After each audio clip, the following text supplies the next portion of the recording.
ಸ್ನೇಹಿತರೆ, ಮೀಡಿಯಾ ಮಾಸ್ಟರ್ಸ್ಗೆ ಸ್ವಾಗತ ಸುಸ್ವಾಗತ. ಗೆಳೆಯರೆ, ಇಸ್ಲಾಮಿಕ್ ರಿಪಬ್ಲಿಕ್ ಬೇಕು, ನಾವು ಬಹುಸಂಖ್ಯಾತ ಹಿಂದೂಗಳ ಜೊತೆ ಇರೋದಕ್ಕೆ ಸಾಧ್ಯ ಇಲ್ಲ ಮತ್ತು ಹಿಂದೂ ಪ್ರಾಬಲ್ಯದ ಕೇಂದ್ರ ಸರ್ಕಾರ ಒಂದು ನಮ್ಮನ್ನು ಆಳೋದು ನಮಗಿಷ್ಟ ಇಲ್ಲ ಅಂತ ಹೇಳಿ ಪ್ರತ್ಯೇಕ ದೇಶ ಬೇಕು ಅಂತ ಹಠಕ್ಕೆ ಬಿದ್ದು ರಚನೆಯಾದ ಪಾಕಿಸ್ತಾನ ಅನ್ನೋ ಇಸ್ಲಾಮಿಕ್ ರಿಪಬ್ಲಿಕ್ ಇವತ್ತು ಮುಸಲ್ಮಾನರಲ್ಲೇ ಅಲ್ಪಸಂಖ್ಯಾತರಾದವರನ್ನ ಹುರಿದು ಮುಕ್ತಾ ಇದೆ. ಕಳೆದ ಒಂದು ವಾರದಲ್ಲಿ ಅಲ್ಲಿ 85 ಶಿಯಾ ಮುಸ್ಲಿಮರನ್ನ ಕೊಲೆ ಮಾಡಲಾಗಿದೆ. ಮತ್ತೊಂದು ಕಡೆ ಅಲ್ಲಿ ಅಧಿಕಾರಕ್ಕಾಗಿ ಶುರುವಾಗಿರುವ ಕದನ ಕೂಡ ನಿಂತಿಲ್ಲ.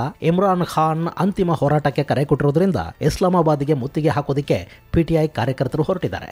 ಅವರನ್ನ ತಡೆಯೋದಕ್ಕೆ ರಸ್ತೆಗಳಲ್ಲಿ ಕಂಟೈನರ್ಗಳನ್ನು ಅಡ್ಡ ಇಡಲಾಗ್ತಾ ಇದೆ. ಈಗಾಗಲೇ ಆರ್ಥಿಕ ಸಂಕಷ್ಟಕ್ಕೆ ಬಿದ್ದಿರೋ ಪಾಕಿಸ್ತಾನದಲ್ಲಿ ಈ ಪ್ರತಿಭಟನೆಗಳೇ ಸುಮಾರು 2.25 ಬಿಲಿಯನ್ ಪಾಕಿಸ್ತಾನಿ ರೂಪಾಯಿಗಳಷ್ಟು ನಷ್ಟಕ್ಕೆ ಕಾರಣವಾಗಿವೆ ಅಂತ ಹೇಳಲಾಗ್ತಾ ಇದೆ. ಹಾಗಾದ್ರೆ ಪಾಕಿಸ್ತಾನದಲ್ಲಿ ಶಿಯಾಗಳ ಕೊಲೆ ಯಾಕಾಗ್ತಾ ಇದೆ? ಯಾರು ಈ ಶಿಯಾಗಳು? ಸುನ್ನಿಗಳಿಗೆ ಅವರನ್ನ ಕಂಡ್ರೆ ಅಷ್ಟ್ಯಾಕೆ ದ್ವೇಷ? ಬನ್ನಿ ನೋಡೋಣ.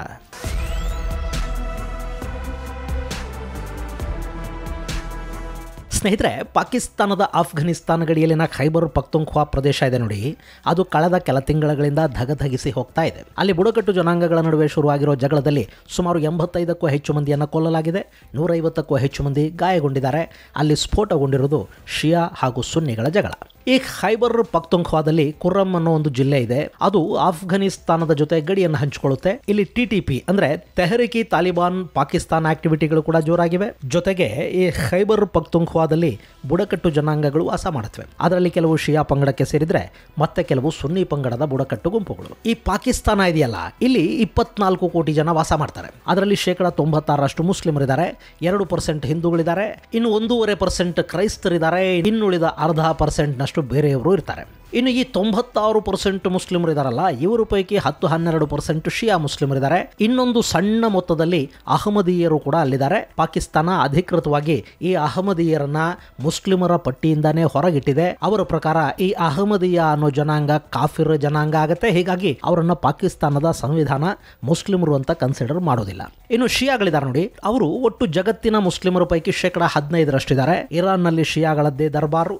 ಇರಾಕ್ನಲ್ಲಿ ಕೂಡ ಶಿಯಾ ಜನಸಂಖ್ಯೆ ಹೆಚ್ಚಿದೆ. ಹಾಗೆ ಯಮನ್, ಲೆಬನಾನ್ ಮುಂತಾದ ಕಡೆಗಳಲ್ಲಿ ಸುನ್ನಿಗಳಿಗೆ ಸರಿಸಮಾನವಾಗಿ ಶಿಯಾಗಳು ಇದ್ದಾರೆ. ಬಿಟ್ರೆ ಜಗತ್ತಿನ ಉಳಿದ ಭಾಗಗಳಲ್ಲಿ ಸುನ್ನಿಗಳದ್ದೇ ಮೆಜಾರಿಟಿ. ಇನ್ನು ಈ ಶಿಯಾ ಸುನ್ನಿ ಯಾರು ಅನ್ನೋದನ್ನ ಹೇಳೋದಕ್ಕೂ ಮೊದಲು ಪಾಕಿಸ್ತಾನದ ಖೈಬರ್ನಲ್ಲಿ ಏನಾಗ್ತಿದೆ ಅನ್ನೋದನ್ನ ಒಂದು ಸ್ವಲ್ಪ ಹೇಳ್ಬಿಡ್ತೀನಿ.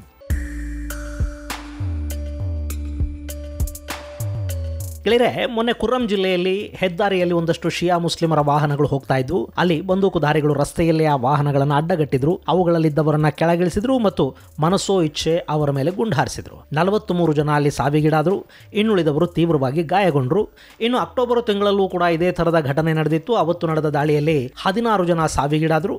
ಹಾಗೆ ಸೆಪ್ಟೆಂಬರ್ ತಿಂಗಳಲ್ಲೂ ಇದೇ ರೀತಿಯ ಶಿಯಾ ಸುನ್ನಿ ಗಲಭೆಗಳಲ್ಲಿ 45 ಮಂದಿ ಶಿಯಾ ಮುಸ್ಲಿಮರನ್ನು ಕೊಲೆ ಮಾಡಲಾಯಿತು. ಜುಲೈ ತಿಂಗಳಲ್ಲಿ ನಡೆದ ದಾಳಿಗಳಲ್ಲಿ 46 ಮಂದಿ ಶಿಯಾಗಳು ದಾರುಣವಾಗಿ ಹತ್ಯೆಗೀಡಾದರು. ಇನ್ನು ಈಗ ಗುರುವಾರ ಪರಾಚಿನಾರ್ನಿಂದ ಪೇಶಾವರ್ ಕಡೆಗೆ ವಾಹನಗಳು ಹೋಗ್ತಾ ಇದ್ವು. ಆ ವಾಹನಗಳಲ್ಲಿದ್ದವರೆಲ್ಲ ಶಿಯಾ ಮುಸ್ಲಿಮರೇ ಆಗಿದ್ರು.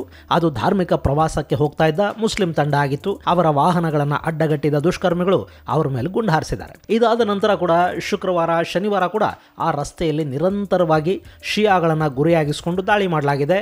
ಕಳೆದ ಒಂದು ವಾರದಲ್ಲಿ ಅಲ್ಲಿ ಸಾವಿಗೀಡಾದವರ ಸಂಖ್ಯೆ 85 ಮತ್ತು ಗಾಯಗೊಂಡವರು 150ಕ್ಕೂ ಹೆಚ್ಚು. ಗೆಳೆಯರೆ, ಈ ಖೈಬರ್ ಪಖ್ತೂನ್ಖ್ವಾ ಅನ್ನೋದು ಆಫ್ಘನಿಸ್ತಾನದ ಗಡಿಯಲ್ಲಿನ ಜಿಲ್ಲೆ. ಇವತ್ತಲ್ಲಿ ಈ ಪರಿ ಶಿಯಾ ಸುನ್ನಿ ಸಂಘರ್ಷ ಉಂಟಾಗೋದಕ್ಕೆ ಕಾರಣ ಏನು ಅಂತ ಹುಡುಕ್ತಾ ಹೋದ್ರೆ ನಮಗೆ ಆಫ್ಘನಿಸ್ತಾನದ ಸಂಘರ್ಷ ಹಾಗೂ ಜಿಯಾ ಉಲ್ ಹಕ್ ಅನ್ನೋ ಸೇನಾ ನಾಯಕ ಕಣ್ಣು ಮುಂದೆ ಬರ್ತಾರೆ. ಸಾಮಾನ್ಯವಾಗಿ ಮುಸ್ಲಿಮರಲ್ಲಿ ಶಿಯಾ ಹಾಗೂ ಸುನ್ನಿಗಳ ನಡುವೆ ಶತಮಾನಗಳಿಂದ ಒಂದು ಸಂಘರ್ಷ ಇದ್ದೇ ಇದೆ. ಸುನ್ನಿಗಳು ಅಲ್ಲಿ ಬಹುಸಂಖ್ಯಾತರು, ರಾಜಕೀಯ ಅಧಿಕಾರ ಹಾಗೂ ಎಲ್ಲ ಕೂಡ ತಮ್ಮ ಕೈಯಲ್ಲೇ ಇರಬೇಕು ಅಂತ ಅವರು ಬಯಸ್ತಾರೆ. ಶಿಯಾಗಳ ನೆರಳನ್ನು ಕೂಡ ಅವರು ಇಷ್ಟಪಡೋದಿಲ್ಲ. ಇನ್ನು ಇಲ್ಲೇನಾಯ್ತು ಅಂದ್ರೆ, ಶೀತಲ ಸಮರದ ಕಾಲದಲ್ಲಿ ಆಫ್ಘನಿಸ್ತಾನದಲ್ಲಿ ರಷ್ಯಾದ ಪಡೆಗಳಿದ್ವಲ್ಲ, ಆ ಸಂದರ್ಭದಲ್ಲಿ ಪಾಕಿಸ್ತಾನ ಅಮೆರಿಕಾದ ಪರ ನಿಂತುಕೊಳ್ತು. ಆಗ ಆಫ್ಘನಿಸ್ತಾನದ ನಿರಾಶ್ರಿತರನ್ನ ಕರ್ಕೊಂಡು ಬಂದ ಜಿಯಾ ಈ ಖೈಬರ್ ಪಖ್ತೂನ್ಖ್ವಾದಲ್ಲಿ ಆಶ್ರಯ ಕೊಡ್ತಾ ಹೋದ. ಜೊತೆಗೆ ಅಲ್ಲಿ ದೇವಬಂದಿ ಮುಲ್ಲಾಗಳನ್ನ ನೇಮಕ ಮಾಡಿ ಅವರಿಗಾಗಿ ಮದರಸಾಗಳನ್ನು ಕೂಡ ತೆರೆಯಲಾಯಿತು. ಈ ಜಿಯಾ ಆಫ್ಘನಿಸ್ತಾನದಿಂದ ಬಂದ್ರಲ್ಲ ನಿರಾಶ್ರಿತರು, ಅವರನ್ನ ರಷ್ಯಾದ ವಿರುದ್ಧ ಜೊತೆಗೆ ಕಾಶ್ಮೀರದಲ್ಲಿ ಭಾರತದ ವಿರುದ್ಧ ಕೂಡ ಬಳಸಬೇಕು ಅಂತ ಪ್ಲಾನ್ ಮಾಡಿದ್ದ. ಹೀಗಾಗಿ ಅವರಿಗೆ ಕಟ್ಟರ ಮತೀಯವಾದವನ್ನು ತುಂಬುತ್ತಾ ಹೋಗ್ಲಾಯ್ತು. ಇನ್ನು ಯಾವಾಗಲಿ ದೇವಬಂದಿಗಳು ಬಂದು ಆಫ್ಘನಿಸ್ತಾನದ ಸುನ್ನಿಗಳು ಅಲ್ಲಿ ಬಂದು ನೆಲೆಸೋದು ಹೆಚ್ಚಾಯಿತೋ, ಸಹಜವಾಗಿ ಖೈಬರ್ ಭಾಗದಲ್ಲಿ ಶಿಯಾಗಳ ಸಂಖ್ಯೆ ಕಡಿಮೆಯಾಗಿ ಸುನ್ನಿಗಳು ಹೆಚ್ಚಾಗ್ತಾ ಹೋದರು. ಜೊತೆಗೆ ಅಲ್ಲಿ ಸಂಘರ್ಷ ಕೂಡ ತೀವ್ರವಾಗ್ತಾ ಹೋಯಿತು. ಅದರ ಪರಿಣಾಮವನ್ನು ಈಗ ಪಾಕಿಸ್ತಾನ ಅನುಭವಿಸ್ತಾ ಇದೆ.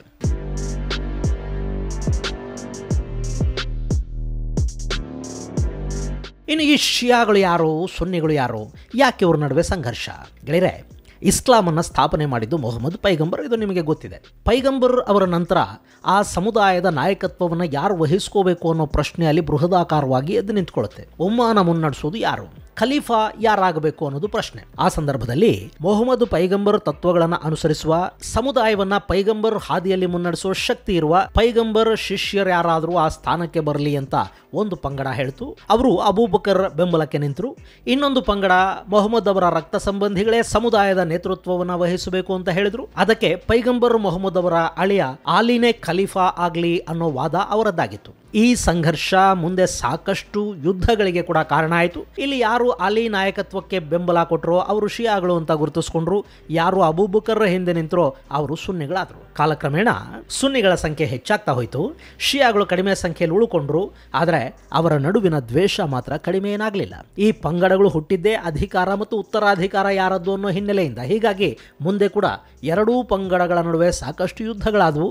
ಇವತ್ತಿಗೂ ಅವರ ನಡುವೆ ದ್ವೇಷ ಯಾವ ಮಟ್ಟಕ್ಕಿದೆ ಅಂದ್ರೆ 1988ರಲ್ಲಿ ಚಂದ್ರ ಕಾಣಿಸಿದ ಅಂತ ಶಿಯಾ ಮೌಲ್ವಿಗಳು ಹಬ್ಬ ಮಾಡೋದಕ್ಕೆ ಹೇಳಿದ್ರು. ಆದರೆ ಸುನ್ನಿ ಮೌಲ್ವಿಗಳು ಇನ್ನೂ ಒಂದಿನ ಉಪವಾಸ ಮುಂದುವರಿಸಬೇಕು ಅಂತ ಆದೇಶ ಕೊಟ್ಟರು.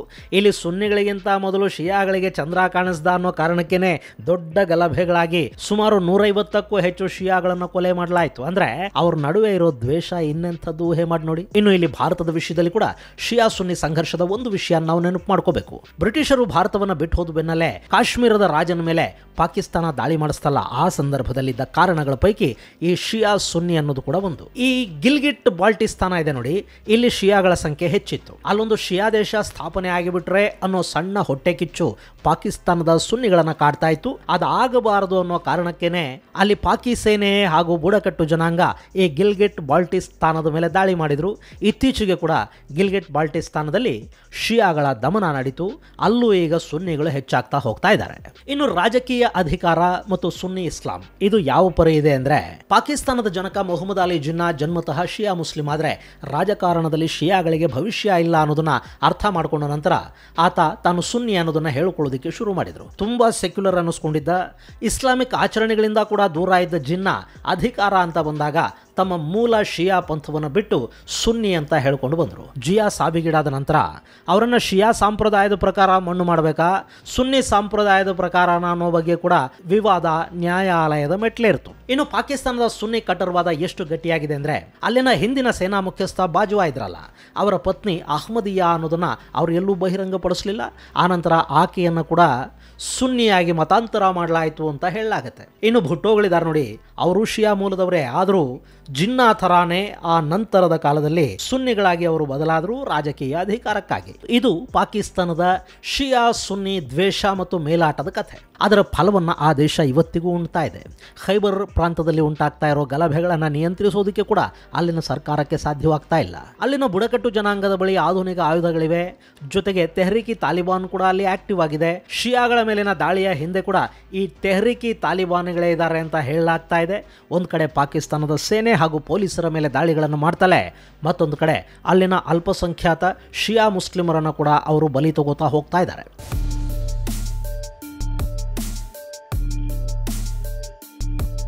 ಹೀಗೊಂದು ಕಡೆ ಖೈಬರ್ ನಲುಗಿ ಹೋಗ್ತಾ ಇದ್ರೆ, ಮತ್ತೊಂದು ಕಡೆ ಇಮ್ರಾನ್ ಖಾನ್ ಇದೇ ಸಂದರ್ಭದಲ್ಲಿ ಅಂತಿಮ ಹೋರಾಟದ ಕರೆ ಕೊಟ್ಟಿರೋದು ಪಾಕಿಸ್ತಾನದ ಆಡಳಿತಕ್ಕೆ ನುಂಗಲಾಗದ ತುತ್ತಾಗ್ತಾ ಇದೆ.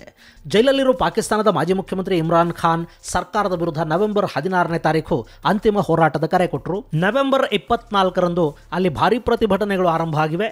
ಇಮ್ರಾನ್ ಬೆಂಬಲಿಗರು ಇಸ್ಲಾಮಾಬಾದ್ಗೆ ಮುತ್ತಿಗೆ ಹಾಕ್ತಾರೆ ಅನ್ನೋ ಭಯದಲ್ಲಿ ಸರ್ಕಾರ ಎಲ್ಲ ಹೆದ್ದಾರಿಗಳಲ್ಲೂ ಕಂಟೈನರ್ಗಳನ್ನಿರಿಸಿ ಬಂದ್ ಮಾಡಿದೆ. ಇದೇ ಸಂದರ್ಭದಲ್ಲಿ ಇವತ್ತು ಪಾಕಿಸ್ತಾನಕ್ಕೆ ಬೆಲಾರೂಸ್ನ ಅಧ್ಯಕ್ಷ ಅಲೆಕ್ಸಾಂಡರ್ ಲೂಕೋಶೆಂಕೋ ಭೇಟಿ ಕೊಡ್ತಾ ಇದ್ದಾರೆ. ಎರಡೂ ದೇಶಗಳ ನಡುವೆ ಒಂದಷ್ಟು ಮಾತುಕತೆಗಳು, ಒಪ್ಪಂದಗಳು ನಡೆಯಬೇಕಿದೆ. ಇದೇ ಸಂದರ್ಭದಲ್ಲೇ ಪಾಕಿಸ್ತಾನ ಉದ್ರಿಕ್ತಗೊಳ್ತಾ ಇದೆ. ಕಳೆದ 18 ತಿಂಗಳುಗಳಿಂದ ಈ PTI ಅಂದ್ರೆ ಇಮ್ರಾನ್ ಖಾನ್ ಅವರ ಪಾಕಿಸ್ತಾನ್ ತೆಹ್ರಿಕೆ ಇನ್ಸಾಫ್ ಪಕ್ಷ ಅಲ್ಲಿ ಮಾಡ್ತಾ ಇರೋ ಪ್ರತಿಭಟನೆಗಳ ಕಾರಣದಿಂದ ಸುಮಾರು 2.7 ಬಿಲಿಯನ್ ಪಾಕಿಸ್ತಾನಿ ರೂಪಾಯಿಗಳಷ್ಟು ನಷ್ಟ ಉಂಟಾಗಿದೆ ಅಂತ ಪಾಕ್ ಸರ್ಕಾರ ಹೇಳಿಕೊಂಡಿದೆ. ಅದರಲ್ಲಿ ಸುಮಾರು 1.5 ಬಿಲಿಯನ್ ರೂಪಾಯಿ ಮೌಲ್ಯದ ಸಾರ್ವಜನಿಕ ಆಸ್ತಿಪಾಸ್ತಿಗಳು ಅಂದರೆ ಸರ್ಕಾರಿ ಕಚೇರಿಗಳು, ಸರ್ಕಾರಿ ವಾಹನಗಳಿಗೆ ಬೆಂಕಿ ಇಟ್ಟಿದ್ದಾರೆ. ಹಾಗೆ ಭದ್ರತಾ ವೆಚ್ಚಗಳಿಗೆ ಮತ್ತು ಬಂದ್ ಕಾರಣಕ್ಕುಂಟಾದ ವ್ಯಾಪಾರ ನಷ್ಟಗಳಿಂದ 1.2 ಬಿಲಿಯನ್ ರೂಪಾಯಿಗಳವರೆಗೆ ನಷ್ಟ ಉಂಟಾಗಿದೆ. ಮೊದಲೇ ಆರ್ಥಿಕ ಸಮಸ್ಯೆಯಲ್ಲಿರೋ ಪಾಕಿಸ್ತಾನಕ್ಕೆ ಈಗ ಇಮ್ರಾನ್ ಖಾನ್ ಕೂಡ ದೊಡ್ಡ ಸಮಸ್ಯೆಯಾಗಿ ಕೂತಿದ್ದಾರೆ. ಇನ್ನು ಅಮೆರಿಕ ಕೂಡ ಈ ಬಾರಿ ಪಾಕಿಸ್ತಾನದ ಕೈ ಬಿಡುವ ಲಕ್ಷಣಗಳನ್ನು ತೋರಿಸ್ತಾ ಇದೆ. ಒಟ್ಟಾರೆ ಪಾಕಿಸ್ತಾನದ ಅವಸಾನದ ದಿನಗಳು ಕಣ್ಣು ಮುಂದೆ ಕಾಣ್ತಾ ಇವೆ. ಮುಂದಿನ ದಿನಗಳಲ್ಲಿ ಇನ್ನು ಹೇಗಿರುತ್ತವೆ ಅನ್ನೋದನ್ನ ಕಾದು ನೋಡಬೇಕು. ಇದು ಗೆಳೆಯರೆ ಪಾಕಿಸ್ತಾನದ ಲೇಟೆಸ್ಟ್ ಅಪ್ಡೇಟ್ಸ್. ಮುಂದಿನ ಸಂಚಿಕೆಯಲ್ಲಿ ಮತ್ತಷ್ಟು ವಿಶೇಷಗಳ ಜೊತೆ ಮತ್ತೆ ಭೇಟಿಯಾಗೋಣ. ಅಲ್ಲಿವರೆಗೆ ಜೈ ಹಿಂದ್, ಜೈ ಕರ್ನಾಟಕ.